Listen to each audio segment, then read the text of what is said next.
My name is Dr. Arnold Fruin. I am recording this testimony to tell you about a recent patient of mine. I wish I could tell you that I had a better explanation for what happened to my patient. I honestly wish I could tell you that he had just simply gone insane. While in itself the subject does fascinate me and prove to me that my work is legitimate, it does truly scare me. It leaves me in a state of awe, fascination, and disbelief. But as well as that, it makes me wish that I had never ventured there. It makes me wish I had never meddled with those on the other side. Tom Waits came to me in the summer of 2020, and his case proved to me that the dead truly don't die.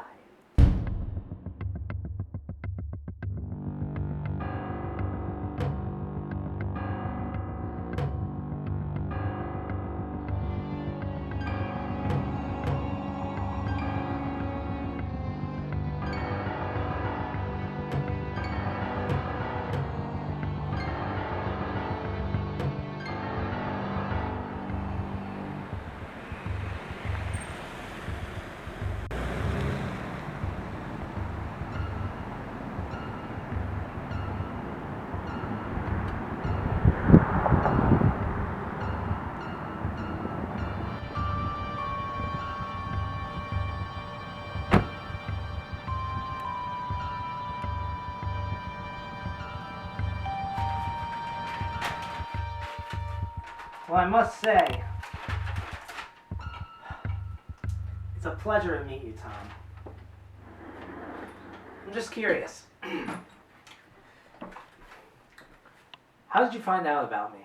Well, when I first began noticing symptoms of my condition. And what is that condition? That's why I'm here. Yes, but what do you suspect? I don't know. I just Googled my symptoms. Which are what? It's okay. You can tell me. After all, that is why you're here. I hallucinate. I see people who aren't really there. They talk to me and they tell me things. Like what? They talk to me about my brother and his recent death. They tell me he deserved to die, and he's suffering now. So after researching a bit, I found your name. You specialize in helping with this sort of thing. I didn't want to see a normal doctor, as I knew they'd just deem me insane and then lock me away. Yeah, let me tell you a little secret.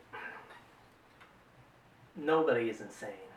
Well, I certainly hope I'm not. You're experiencing symptoms of what most people call schizophrenia. Oh, fuck. See, I'm fucking insane. No. One second. There we go.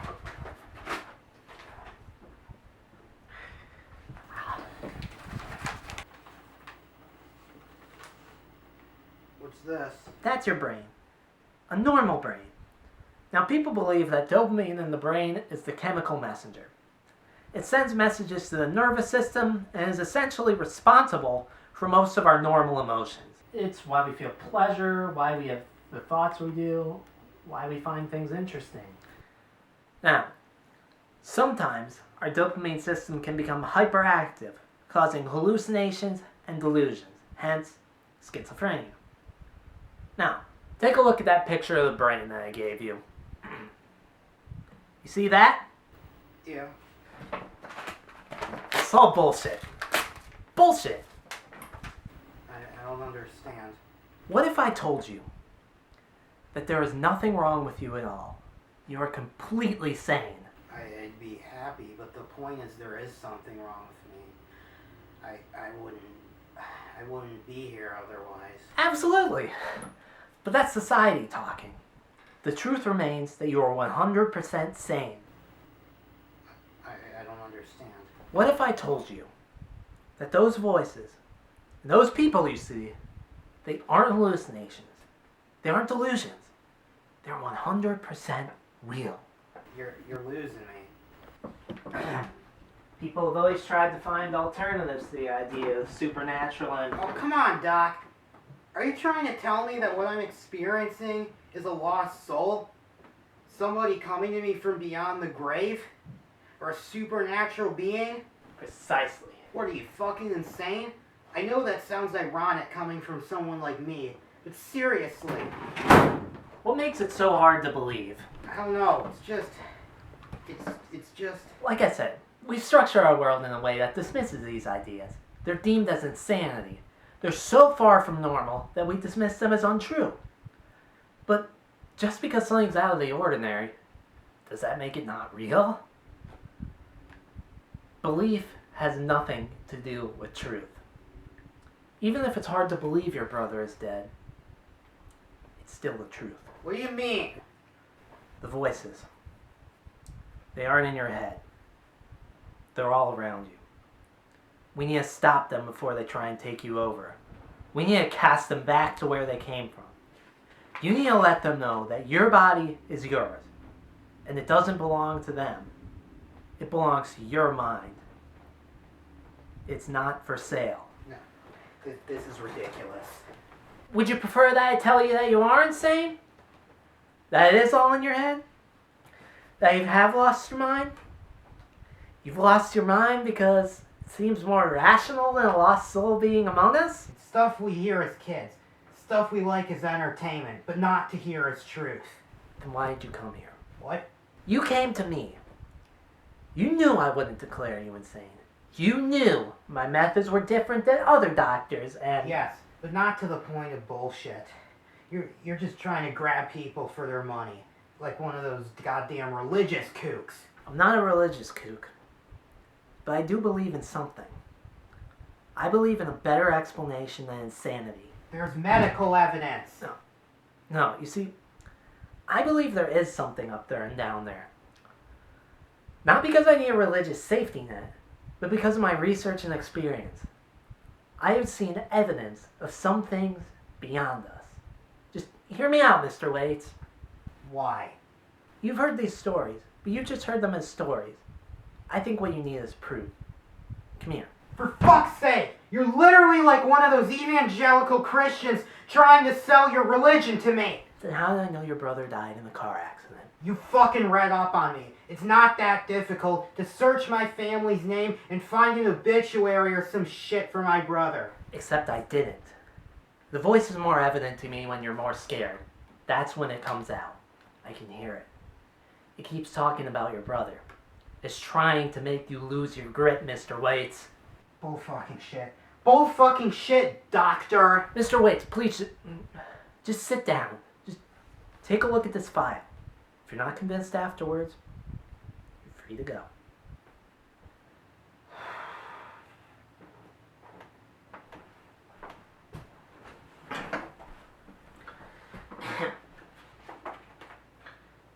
Who's that?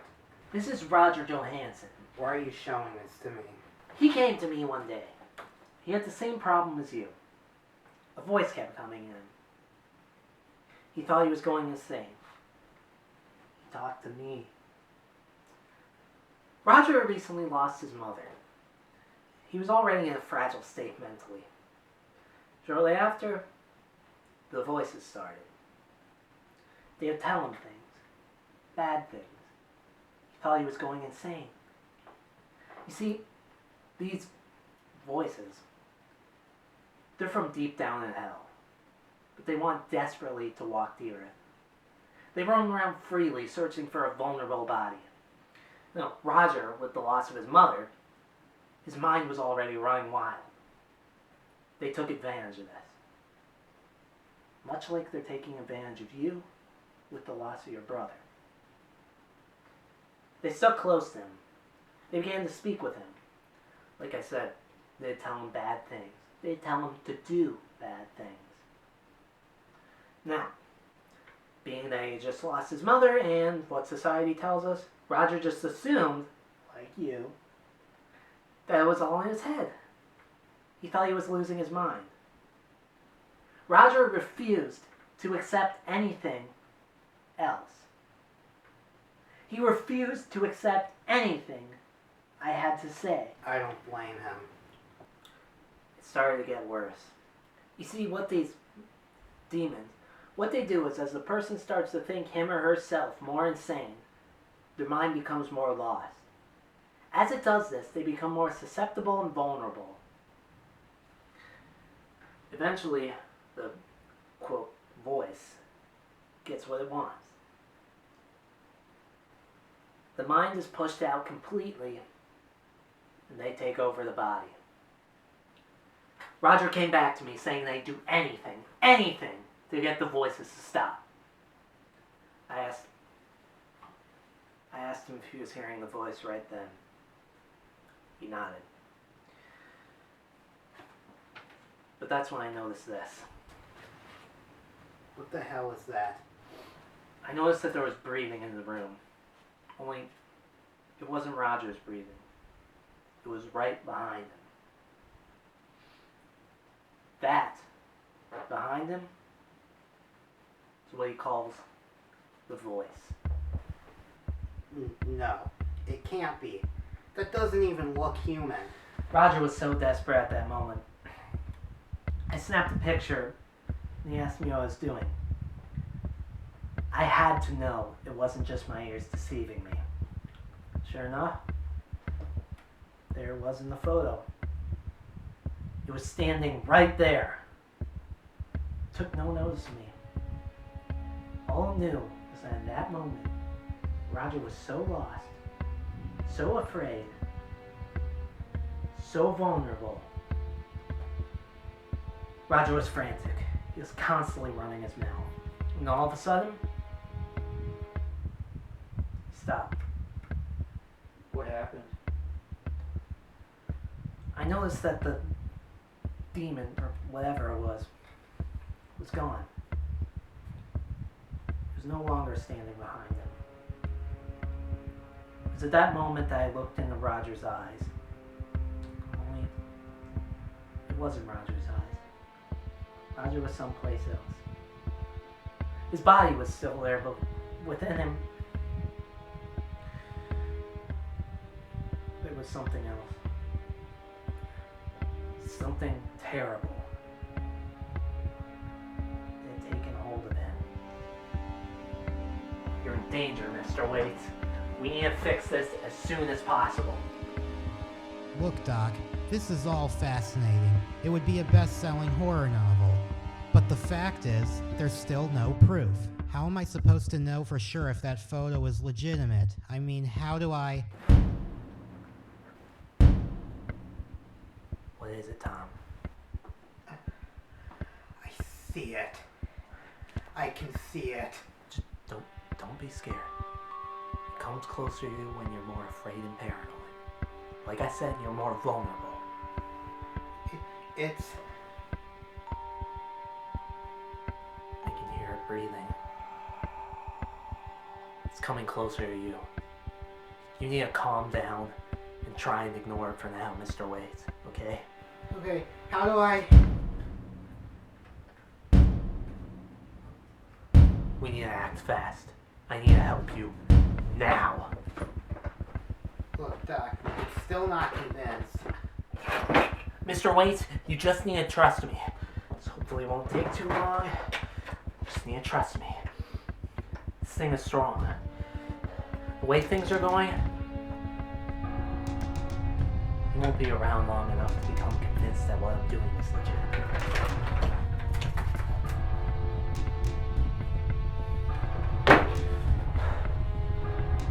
Okay, now Tom, please, just trust me.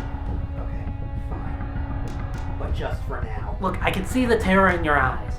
I know at least some part of you believes me and is afraid. So, I need you to do something for me. What? We need to bring the spirit forward. It comes out further into the open when you're more afraid or sad, vulnerable.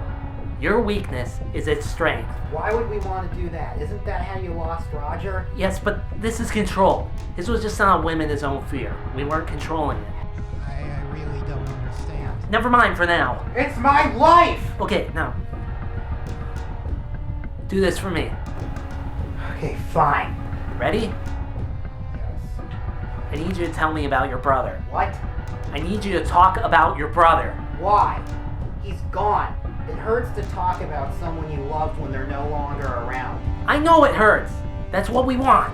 Fuck you. I'm the doctor here. Just pretend like I'm a normal psychologist. Do it! Now! My brother and I were best friends. We did everything together. I remember we used to run down to the river and we'd pretend to be fighters in a war. We'd even camouflage ourselves and... That's enough! Doc, what's going on?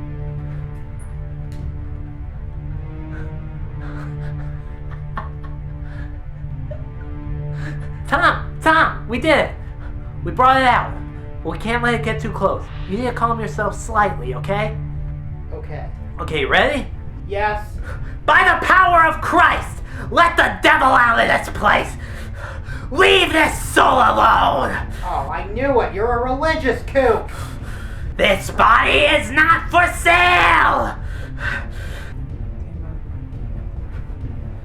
In the name and by the power of our Lord Jesus Christ, may you be snatched away and driven from the church of God, and souls made to the image and likeness of God, and redeemed by the precious blood of the divine Lamb. Begone, Satan, inventor and master of all deceit, enemy of man's salvation. Begone, Satan!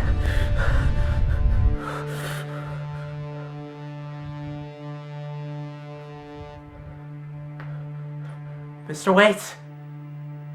Mr. Waits? Are you alright? Is the voice still there? Mr. Waits? Tom isn't here right now, Doctor. He's gone someplace else. You bastard! What have you done with him? I'm a fan of your work, Doctor. But how many times have you successfully stopped one of us? Never. Leave him alone!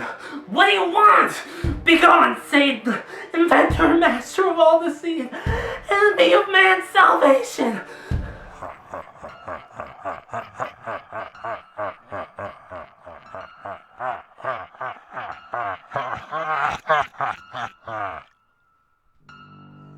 You were right, Doctor. People do make things up. Some medical ideas are a lie. But do you know what is a lie? God. God is a lie. He does not exist. The only thing that is truly real is the darkness beyond life. You lie! People are so petty and indolent. They make up these stories to help them feel secure. They don't want to admit that the only thing is pain and suffering. I don't believe the darkness! By the power of Christ!